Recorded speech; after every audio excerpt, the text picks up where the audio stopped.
Děti se určitě můžou těšit na super zábavu, zahrajou si různé hry a naučí se dobře badminton.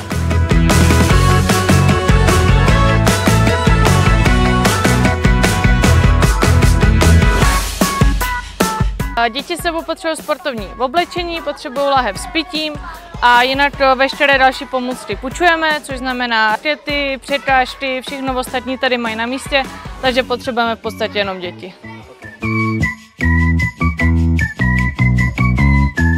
Můžeme hrát s ostatními kamarády a povídat si přitom s nimi, proto mě asi badminton tolik baví.